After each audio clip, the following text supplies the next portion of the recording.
Dose বলে এটা লেপ্রোসির পসিবেসিলি dose বলে। এখানে আছে রিফাম্পিসিন 300, 300, 600 এবং ড্যাপসন আছে 100 মিলিগ্রাম। এটা হলো সালফার ড্রাগ। আর রিফাম্পিসিন তো জানেন যে এটা অ্যান্টিবায়োটিক। এটা যেদিন পেশেন্টকে শুরু হয় সেদিন এই 3টা ক্যাপসুল একবারে খাবে। এটা সুপারভাইজ ডোজ। আমি সুপারভাইজার আমার সামনেই খাবে, হাতে দেওয়া যাবে না। এটা 1 নম্বর ডোজ। পরবর্তীতে এই যে 2 নম্বর সিরিয়ালি আছে, সে রেগুলার খাবে। 28-এ যখন শেষ হবে পার ডে একটা করে খাবে। 100 মিলিগ্রাম ড্যাপসন ট্যাবলেট আছে, প্রতিদিন খাবে, যে কোনো টাইম খাইলেই হবে। তবে আমরা পেশেন্টকে বলি সাধারণত রাত্রে খাওয়ার জন্য, কারণ কোনো যদি একটু সাইড এফেক্ট হয় যে একটু মাথা ঘুরতেছে বা কোনো কিছু করে, তাহলে রাত্রে শোয়ার পর ওইটা নিয়ন্ত্রণে থাকে, তাহলে আর সমস্যা করে না। আর যখন 28 তারিখ আসবে তখনই আমাদের স্টাফের সাথে, রেভিনিউ গভর্নমেন্টের স্টাফের সাথে বা এনজিওর স্টাফের সাথে যোগাযোগ করবে যে আমার ওষুধ তো শেষ হলো, আমি কালকে ওষুধ কোথায় পাবো। তখন টিএলসি এরা অথবা এনজিওর স্টাফরা তার সাথে কন্ট্যাক্ট করার পর তাকে ডাকবে অথবা তার বাড়িতে হোম ডেলিভারি ওষুধ।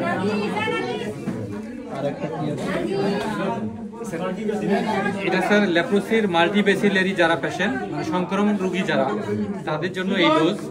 এইখানে এইটা হলো 1 নম্বর ডোজ। 2টা রিফাম্পিসিন ক্যাপসুল আছে 300, 300, 600। আর এটাকে বলে কোরফাজেমিন। এটা 100 করে 300 আছে কোরফাজেমিন।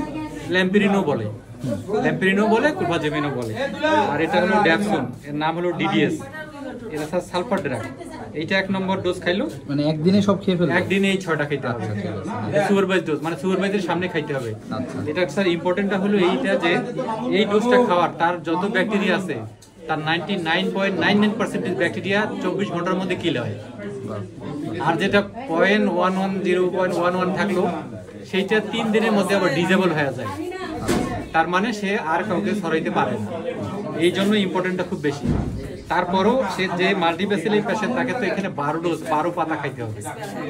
এটা 1 নম্বরেই এত অ্যাক্টিভিটি। এরকম 12 মাসে 12টা সুপারভাইজ ডোজ খাবে। আর এটা তো পসিবেসিলারি কয় পাতা খেতে হবে? পসিবেসিলারি খাবে 6 মাস। আর এটা 12 মাস। এটা 12 মাসে। আচ্ছা, তারপরে এগুলো বাকিগুলো স্যার ওইটা 1 নম্বর গেল। এই যে 2 নম্বর ড্যাপসন আছে আর কোরফাজেমিন আছে, এটা খাবে। তবে স্যার আমরা বলি দেই রিফাম্পিসিনে কিছু সাইড এফেক্ট আছে, টক্সিসিটি বা জন্ডিস হলে খাওয়া যাবে না। যদি লিভারে কোনো সমস্যা হয় তাহলে এই রিফাম্পিসিন খাওয়া যাবে না। একটু বিরোধী কথা বলেন। রিফাম্পিসিনের এরকম সাইড এফেক্টগুলো আমরা বলি দেই। আর ড্যাপসনের সাইড এফেক্ট আছে যে ড্যাপসন অ্যালার্জির কারো থাকে, তখন আমরা তাকে জিজ্ঞেস করি যে আপনি কোনো সময় সালফার ড্রাগ যে কর্টিন জাতীয় জ্বরের ওষুধ খাইলে আপনার গায়ে কি চুলকানি বা র্যাশ উঠে কিনা। যদি ওঠে তখন, আগে যদি উঠতো তাহলে আমরা এটা দিব না। পরবর্তীতে সে খাইতে থাকবে। যদি এরকম র্যাশ ওঠে, অ্যালার্জি টাইপের হবে স্যার, স্কিনের সামনে ডরসাম সাইডে থাকবে, স্কিনে ওই যে র্যাশগুলা খুব প্রচন্ড চুলকাবে, তখন আমরা ফোনে তাকে বলে দিব যে আপনি এটা বন্ধ করেন। তখন এটা বিকল্প ওষুধ দেয়। তখন বিকল্প মানে ড্যাপসনের বিকল্প ল্যাম্পিরিনটা বাড়াই দিয়ে দিই আমরা, বেশি ডোজে দেওয়া হয়। এই কারণ এই 3 ওষুধের অ্যাগনিস্টে আর লেপ্রোসির কোনো ড্রাগ নাই স্যার। এই ওষুধগুলো কি বাইরে পাওয়া যায় ফার্মেসিতে? এটা ফার্মেসিতে স্যার পাওয়া যায় না, এটা ফার্মেসিতে পাওয়া যায় না স্যার। ওই যে বাংলাদেশ গভর্নমেন্ট স্যার, এই যে বাংলাদেশ স্যার লেপ্রোসির উপরে একটাই কনফারেন্স হয়েছিল, সাসাকাওয়া হেলথ ফাউন্ডেশন। সাসাকাওয়া নামে জাপানে একজন ব্যক্তি ছিলেন, প্রচন্ড ধনী, ওনার লেপ্রোসি ছিল। তার ছেলে এখন স্যার জীবিত আছে। উনি বাংলাদেশ স্বাধীনতার পর 2019 সালে মাননীয় প্রধানমন্ত্রীর সাথে একটা কনফারেন্স করছে। এই পাতাটার দাম কত? এইটার দাম স্যার সাধারণত আমি যেটা শুনছি স্যার যে 2700-2800 টাকা। আর এইটার দাম? এইটা প্রায় 4000 প্লাসের মতো। আচ্ছা, এত টাকার ওষুধগুলো এটা মানে কারা ডোনেট করতেছে? এটা ডোনেট করে স্যার ওই যে সাসাকাওয়া দেয় এবং নোভার্টিস ফাউন্ডেশন দেয়। এই দুইজন মিলে? হ্যাঁ, দুইজন মিলে দেয়। ওয়ার্ল্ড দেয়। এবং স্যার আর কিছু যেমন স্টাফ ম্যানেজমেন্ট, তারপরে এটার উপরে আমরা কিছু রিসার্চ করি। কিছু কস্ট ম্যানেজমেন্ট স্যার নেদারল্যান্ড আছে, আমেরিকা আছে, কানাডা আছে, ইংল্যান্ড, ওয়েলস আছে, তারাও দেয়।